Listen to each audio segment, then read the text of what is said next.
जय हिंद प्यारे दोस्तों, चंपारण जी के जिस परिवार में मैं आप लोग का स्वागत करता हूं। आशा करता हूं कि दोस्तों आप लोग की पढ़ाई बहुत अच्छी तरह से चल रही होगी। जी हाँ दोस्तों, आज की वीडियो में हम लोग पढ़ने वाले हैं हम सभी के प्यारे गुरु एस.के. झा सर की साइंस प्रैक्टिस सेट नंबर 11 वाली ये बुक, जो आप लोग एग्जाम के पर्पज से बहुत ही इंपॉर्टेंट रहने वाले दोस्तों, क्योंकि इस बुक में वही प्रश्न दी गई है जो आप लोग किसी न किसी एग्जाम में बार बार पूछे जाते हैं दोस्तों। इसलिए आप सेट को बारी बारी से, जितने भी सेट इसमें बताया जा रहा है वीडियो के माध्यम से, आप सेट को बारी बारी से टोटल वीडियो को आप लोग एक बार जरूर पढ़िएगा दोस्तों। आज के वीडियो का मोटिवेशनल ट्वीट देखेंगे दोस्तों। क्या देगा? कौन कहता है कामयाबी किस्मत तय करती है, इरादों में दम हो तो मंजिलें भी झुका करती है। कौन कहता है कामयाबी किस्मत तय करती है, इरादों में दम हो तो मंजिलें भी झुका करती है। जी हाँ दोस्तों, किस्मत किसी का बनता नहीं है, किस्मत खुद अपने को बनाना पड़ता है। अगर अपने इरादा को एक मंजिल पर रखिएगा तो आपका इरादा हमेशा आपके साथ रहेगा दोस्तों। इसलिए मेहनत करिए और मेहनत से ही आपका इरादा बनेगा दोस्तों। चलिए दोस्तों, अब हम लोग वीडियो को बिना देरी किए वीडियो के फर्स्ट क्वेश्चन के साथ स्टार्ट करते हैं। क्वेश्चन नंबर फर्स्ट है, डैश को 4 भागों में विभाजित किया गया। किसको 4 भागों में विभाजित किया गया है दोस्तों? तो 4 भागों में विभाजित किया गया है। इसका राइट आंसर क्या हो जाएगा दोस्तों? ऑप्शन नंबर 3 हो जाएगा। 1 का 3 हो जाएगा दोस्तों। याद रखिए क्या हो जाएगा, हृदय को 4 भागों में बांटा गया दोस्तों। अब वहीं पूछा जाएगा फेफड़ा को, तो फेफड़ा को कितने भाग में बांटा गया दोस्तों? तो फेफड़ा को 2 भागों में बांटा गया दोस्तों। कितने भागों में? 2 भागों में बांटा गया इसको। जब गुर्दा को कितने भाग में बांटा गया दोस्तों? तो 2 भाग में इसको ही बांटा गया है। हृदय को कितने भाग में? तो 4 भाग में बांटा गया दोस्तों। और 4 में क्या दिया गया? ट्रेकिया। ट्रेकिया को एक भी भाग में नहीं बांटा गया। चलिए नेक्स्ट क्वेश्चन में देखते हैं दोस्तों। क्वेश्चन नंबर 2 में, निम्नलिखित में से कौन सी नलिका है, निम्नलिखित में से कौन सी नलिका है जो दिल, क्या है दोस्तों, जो दिल से निकलती है और शरीर के विभिन्न अंगों में रक्त संचालित करती है। कौन सी नलिका है जो दिल से निकलती है दोस्तों, जिसको हृदय बोलते हैं, निकलती है और शरीर के विभिन्न अंगों में रक्त का संचालन करती है। तो कौन सी दोस्तों इसमें नलिका है? तो इसका राइट आंसर क्या हो जाएगा? ऑप्शन नंबर 3 दोस्तों। क्या हो जाएगा? ऑप्शन नंबर 3 होता है, जो क्या होता है, दिल से निकलती है और शरीर के विभिन्न भागों में ले जाती है दोस्तों। जबकि सीरा क्या करता है दोस्तों? सीरा क्या करता है? शरीर से हृदय की ओर ले जाता है दोस्तों। आप लोग याद रखिएगा, सीरा के बारे में अगर पूछेगा तो शरीर से हृदय की ओर ले जाता है ब्लड को। चलिए दोस्तों नेक्स्ट क्वेश्चन में देखेंगे। अगले नंबर क्वेश्चन नंबर 3 में क्या दिया गया है, हृदय चक्र क्या है? हृदय चक्र क्या है? हृदय चक्र क्या है दोस्तों? तो इसका राइट आंसर हो जाएगा ऑप्शन नंबर 3 हो जाएगा दोस्तों। क्या है? हृदय के संकुचन और शिथिलीकरण का एक चक्र है दोस्तों। क्या है? संकुचन मतलब, संकुचन मतलब सिकुड़ना, और शिथिलीकरण मतलब होता है फैलना दोस्तों। आप लोग याद रखिए, शिथिलीकरण यहाँ पर एक कठिन वर्ड है, लेकिन इसका मतलब होता है फैलना। क्या होता है दोस्तों? फैलना होता है। इसलिए इसमें कंफ्यूज मत होइएगा, फैलना। तो हृदय का काम क्या होता है दोस्तों? संकुचित होना और फैलना, यही इसका हृदय का चक्र है। चलिए नेक्स्ट क्वेश्चन में देखेंगे। क्वेश्चन नंबर 4 में, एक व्यक्ति अपने भोजन में प्रोटीन को ज़्यादा मात्रा में लेता है, वो अधिकांशतः उत्सर्जित करेगा दोस्तों। मतलब एक व्यक्ति अपने भोजन में प्रोटीन को ज़्यादा मात्रा में लेता है, वो अत्यधिक उत्सर्जित क्या करता है? उत्सर्जित मतलब क्या करता है दोस्तों? तो इसका राइट आंसर क्या हो जाएगा? इसका राइट आंसर हो जाएगा ऑप्शन नंबर 2, यूरिया उत्सर्जित करता है दोस्तों। याद रखिएगा, क्या उत्सर्जित करता है? यूरिया। इसका सूत्र क्या होता है दोस्तों? N2 यूरिया का सूत्र क्या होता है? NH2CONH2 दोस्तों।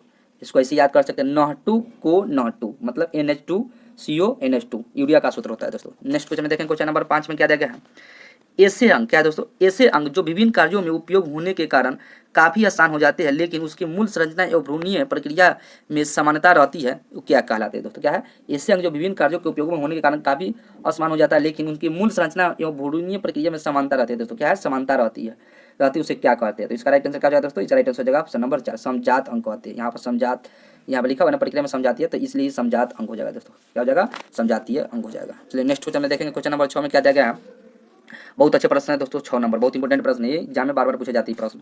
ओजोन अक्षय क्या है दोस्तों? ओजोन अक्षय पदार्थों के विसर्जन को घटाने से संबंधित विशेष नियंत्रण रणनीति के तहत की गई वैश्विक समझौते को अपनाया गया था। मतलब ओजोन अक्षय को पदार्थों को विसर्जित करने को घटाने से संबंधित विशेष नियंत्रण रणनीति के तहत वैश्विक क्या है, समझौते को अपनाया गया था दोस्तों। तो इसका राइट आंसर क्या हो जाएगा? इसका राइट आंसर हो जाएगा दोस्तों ऑप्शन नंबर, क्या हो जाएगा? ऑप्शन नंबर दोस्तों याद रखिए, इसका ऑप्शन नंबर 2 हो जाएगा। मतलब मॉन्ट्रियल, मॉन्ट्रियल बोलते हैं दोस्तों। क्या बोलते हैं? मॉन्ट्रियल मतलब ये क्या था? विज्ञापित के द्वारा किया गया था। किसके द्वारा?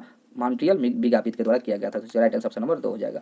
हाँ दोस्तों, अगर वहीं पूछा जाएगा कि मॉन्ट्रियल जो हुआ था दोस्तों, क्या मॉन्ट्रियल जो प्रोटोकॉल हुआ था कब हुआ था? तो मॉन्ट्रियल प्रोटोकॉल जो दोस्तों हुआ था कब हुआ था? 1987 में। याद रखिएगा आप लोग, कब हुआ था? 1987 में हुआ था मॉन्ट्रियल प्रोटोकॉल दोस्तों। बहुत अच्छे प्रश्न है। अब वही पूछा जाएगा दोस्तों कि ये किससे संबंधित है? तो ओजोन अक्षय से संबंधित दोस्तों। याद रखिए किसको है? ओजोन परत जो है उसके संरक्षण से संबंधित है मॉन्ट्रियल प्रोटोकॉल। अगले इसी में दिया गया ऑप्शन दोस्तों क्या है? Rio de Janeiro. क्या है? Rio de Janeiro. Rio de Janeiro के बारे में देख लेते हैं, तो किसके लिए प्रोटोकॉल लाया गया था? तो रियो डी जेनेरो जो था ना दोस्तों, पृथ्वी क्या है? पृथ्वी सम्मेलन इसमें किया था रियो डी जेनेरो में दोस्तों। अब कब यह हुआ था? तो 1992 में हुआ था दोस्तों। कब हुआ था? 1992 ईस्वी में हुआ था रियो डी जेनेरो सम्मेलन दोस्तों। बहुत अच्छा प्रश्न है ये सब। और इसमें क्या चीज़ क्या था? इसमें पृथ्वी पृथ्वी मतलब रियो डी जेनेरो जो था वो पृथ्वी के लिए था दोस्तों, पृथ्वी संरक्षण के लिए था। इसी में एक और प्रश्न, इसमें और एक ऑप्शन दिया गया, क्योटो क्या है दोस्तों, क्योटो दिया गया है। क्योटो प्रोटोकॉल जो था वो किसके लिए संबंधित था, तो क्योटो प्रोटोकॉल किससे संबंधित था दोस्तों, तो क्योटो जो प्रोटोकॉल था ना वो CO2 को मतलब कार्बन डाइऑक्साइड को कम करने के लिए किया गया था दोस्तों, किसको, CO2 को कम करने के लिए किया गया था। और ये क्योटो प्रोटोकॉल कब किया गया था दोस्तों, तो क्योटो प्रोटोकॉल किया गया था 1997 ईस्वी में। कब किया गया था दोस्तों, 1997 ईस्वी में दोस्तों, याद रखिएगा आप लोग, बहुत अच्छे प्रश्न है दोस्तों। और एक हुआ था दोस्तों नैरोबी प्रोटोकॉल दोस्तों, क्या था, नैरोबी प्रोटोकॉल हुआ था, वो कब हुआ था दोस्तों, तो वो हुआ था 1982 ईस्वी को दोस्तों। कब हुआ था, 1982 ईस्वी को नैरोबी प्रोटोकॉल हुआ था, जो किसके संरक्षण के लिए था दोस्तों, पर्यावरण बचाने के लिए किया गया था नैरोबी प्रोटोकॉल दोस्तों। चलिए दोस्तों एक बार हम लोग इसको रिवीजन कर लेते हैं अच्छे से। पहला पूछा जाएगा कि नैरोबी प्रोटोकॉल किससे संबंधित है दोस्तों, तो नैरोबी प्रोटोकॉल है पर्यावरण बचाने से है दोस्तों, याद रखिएगा। और कब हुआ था, तो 1982 ईस्वी में हुआ था। जब मॉन्ट्रियल प्रोटोकॉल पूछा जाएगा तो ओजोन परत के संरक्षण से है दोस्तों, क्या से है, ओजोन परत के संरक्षण से, जो कब किया गया था, 1987 ईस्वी मॉन्ट्रियल प्रोटोकॉल किया था। मॉन्ट्रियल कनाडा में पड़ता है दोस्तों, याद रखिएगा। और वहीं थर्ड नंबर पूछा जाएगा रियो डी जेनेरो, और रियो डी जेनेरो का मतलब किसके संरक्षण में किया गया था, तो रियो डी जेनेरो जो दोस्तों पृथ्वी सम्मेलन के लिए किया गया, पृथ्वी सम्मेलन उसमें हुआ था रियो डी जेनेरो में दोस्तों, याद रखिएगा। कब हुआ था, तो 1992 ईस्वी में हुआ था। और वहीं पूछा जाएगा क्योटो प्रोटोकॉल, तो क्योटो प्रोटोकॉल मतलब किसके बचाने के लिए किया गया था, तो CO2 को कम करने के लिए किया गया था दोस्तों, क्योटो प्रोटोकॉल। और कब हुआ था, तो 1997 ईस्वी को हुआ था दोस्तों। जितने भी प्रश्न दोस्तों बताया गया था, जितने भी प्रश्न बताया है वो सभी प्रश्न बहुत इंपॉर्टेंट क्वेश्चन सब है दोस्तों, इसलिए आप लोग चारों को याद कर लीजिएगा। इसमें से किसी न किसी एग्जाम में एक जरूर देखने को मिलते रहता है हमेशा। चलिए नेक्स्ट क्वेश्चन में देखेंगे, क्वेश्चन नंबर 7 में NGT क्या है दोस्तों, NGT का पूरा नाम क्या है, तो NGT का पूरा नाम क्या है, तो NGT का पूरा नाम दोस्तों है, इसका राइट आंसर क्या हो जाएगा, ऑप्शन नंबर क्या हो जाएगा, 4 हो जाएगा, नेशनल ग्रीन ट्रिब्यूनल दोस्तों। बहुत अच्छे भी प्रश्न है, नेशनल ग्रीन ट्रिब्यूनल मतलब अगर NGT का पूछा जाएगा कि कब बनाया गया था NGT, तो NGT दोस्तों 2010 में बनाया गया था। कब बनाया गया था, 2010 में बनाया गया था दोस्तों, बहुत अच्छा प्रश्न है। और किसके इशू पर ही बनाया गया था, इन्वायरमेंटल जो था ना, इन्वायरमेंटल के इशू पर बनाया गया था दोस्तों, वायुमंडलीय इशू पर ही बनाया गया था NGT। चलिए नेक्स्ट क्वेश्चन में देखें, क्वेश्चन नंबर 8 में क्या दिया गया, सही युग्मक का चयन करें दोस्तों, क्या सही युग्मक का चयन करना है, इसमें सही कौन है, तो इसमें सही हम देख लेते हैं, इसका राइट आंसर क्या होगा दोस्तों, इसका राइट आंसर ऑप्शन नंबर 4 है। उपयुक्त सभी सही है दोस्तों, तो उपयुक्त तो सभी सही है, तो ये में देख लेते हैं प्राकृतिक बहुलक। प्राकृतिक बहुलक कौन है, तो प्राकृतिक बहुलक है दोस्तों, प्रोटीन है, रबर है, सेलुलोज और स्टार्च। वहीं पूछा जाएगा संश्लिष्ट बहुलक कौन है, तो प्लास्टिक है, पॉलीथीन है और नाइलॉन है दोस्तों। और वहीं पूछा जाएगा अर्ध संश्लिष्ट बहुलक कौन है, तो रेयन, वलीकृत है और रबर है, ये सब क्या है, अर्ध संश्लिष्ट बहुलक है दोस्तों। ये सब प्रश्न को आप लोग बहुत अच्छे तरीके से याद कर लेगा दोस्तों। ये सब कभी कभी ये ऑप्शन दे देता है इसी में से कि पॉलीथीन किसका बहुलक है, तो कैसा है, ये संश्लिष्ट बहुलक है दोस्तों, याद रखिएगा आप लोग। चलिए नेक्स्ट क्वेश्चन में देखेंगे, क्वेश्चन नंबर 9 में क्या दिया गया है, वह प्लास्टिक क्या है दोस्तों, वह प्लास्टिक जिसे एक से अधिक बार गर्म करके ऐच्छिक आकार में ढाला जाता है दोस्तों, क्या है, वह प्लास्टिक जिसको एक से अधिक बार गर्म करके ऐच्छिक आकार में ढाला जाता है वो क्या कहलाता है दोस्तों, तो क्या कहलाता है, इसका राइट आंसर क्या हो जाएगा, ऑप्शन नंबर 1 हो जाएगा, थर्मोप्लास्टिक रहता है। जब एक से अधिक बार गर्म किया जाता है दोस्तों तो क्या होता है, थर्मोप्लास्टिक होता है। जो एक बार गर्म किया जाता है उसको क्या कहते हैं, थर्मोसेटिंग प्लास्टिक बोलते हैं दोस्तों। प्लास्टिक दो प्रकार के होते हैं, एक थर्मोप्लास्टिक, एक थर्मोसेटिंग प्लास्टिक होता है दोस्तों।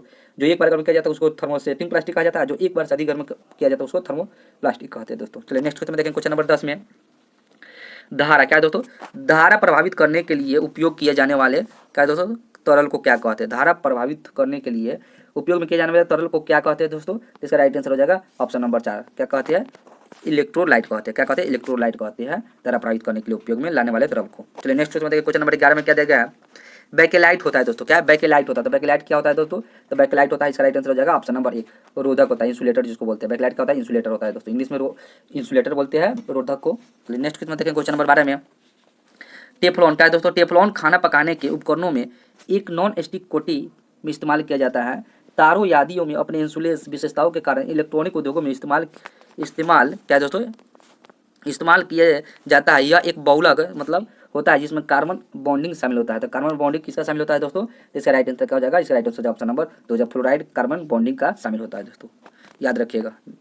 अगले प्रश्न में देखेंगे, क्वेश्चन नंबर 13 में डैश की रासायनिक विशेषताएं एक समान होती है, निम्नलिखित में से कौन सा है जो किसी तत्व के समस्थानियों की क्या है दोस्तों, किसी तत्व के समस्थानियों का गुण है, कौन सा इसमें है जो तत्व के समस्थानियों का गुण है दोस्तों। इसका राइट आंसर क्या हो जाएगा, इसका राइट आंसर हो जाएगा ऑप्शन नंबर 2 हो जाएगा दोस्तों, क्या हो जाएगा ऑप्शन नंबर 2। तो ऑप्शन नंबर 2 में क्या देगा 3 क्या है दोस्तों, 3 2 3 4, तो 2 3 4 में क्या क्या है, 2 3 4 तक तो उसके परमाणु क्रमांक समान होते हैं, ये भी बात सही है।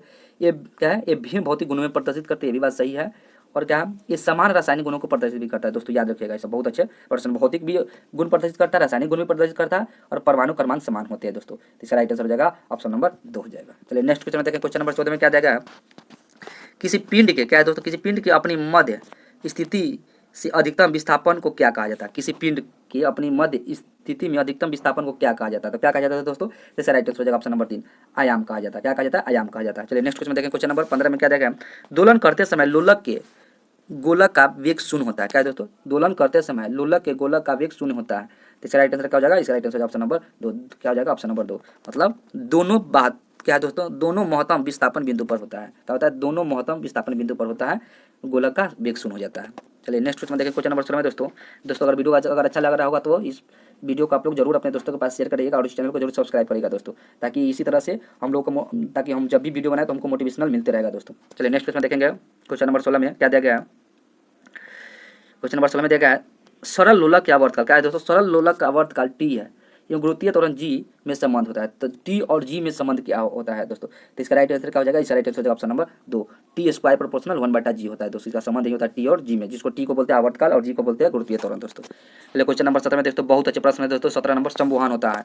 तो संवहन होता है दोस्तों। तो संवहन क्या होता है दोस्तों? तो इसका राइट आंसर क्या हो जाएगा? इसका राइट आंसर हो जाएगा ऑप्शन नंबर 4 हो जाएगा। द्रव और क्या है दोस्तों? द्रव और गैस दोनों में होता है संवहन दोस्तों। किसमें होता है? द्रव और गैस दोनों में संवहन होता है दोस्तों। अब वहीं पूछा जाएगा चालन। चालन अगर होता है, चालन किसमें होता है दोस्तों? तो चालन ठोस में होता है। किसमें होता है? चालन ठोस में होता है। चालन याद रखिएगा दोस्तों, चालन किसमें होता है? ठोस में होता है।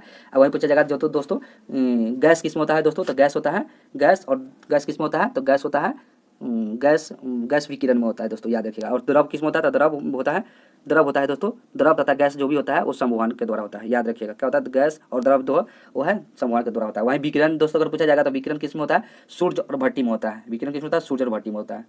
चलिए नेक्स्ट क्वेश्चन देखें। क्वेश्चन नंबर 18 में यदि एक द्रव को क्या है दोस्तों? यदि एक द्रव को भारीहीनता की स्थिति में गर्म करे तब क्या है दोस्तों?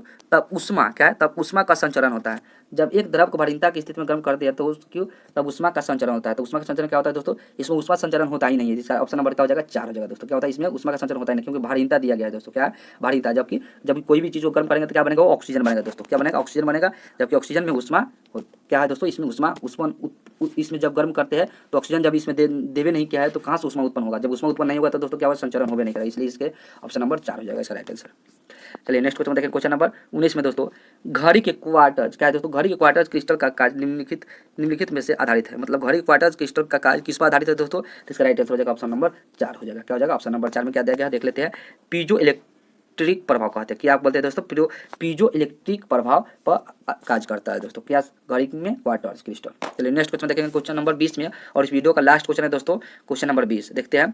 एक ऊष्मागतिकी क्या है? एक ऊष्मागतिकी प्रणाली क्या है दोस्तों? एक ऊष्मागतिकी प्रणाली में वह प्रक्रिया जिसमें आयत अस्थायी रहता है वह प्रक्रिया कहलाती है। मतलब एक ऊष्मागतिकी प्रणाली में वह प्रक्रिया जिसमें आयत अस्थायी रहता है वह प्रक्रिया कहलाता है। तो क्या कहलाता है दोस्तों? तो इसका राइट आंसर हो जाएगा ऑप्शन नंबर 2 जगह सममितीय होता कहलाते हैं। क्या कहलाते हैं? सममितीय कहलाते हैं दोस्तों। यहाँ पर क्या दिया गया? अस्थायी रहता है, उसी को हम लोग क्या बोलते हैं? सममितीय प्रक्रिया कहते हैं दोस्तों। चलिए दोस्तों, आप लोगों को वीडियो को यहीं पर समाप्त करते हैं।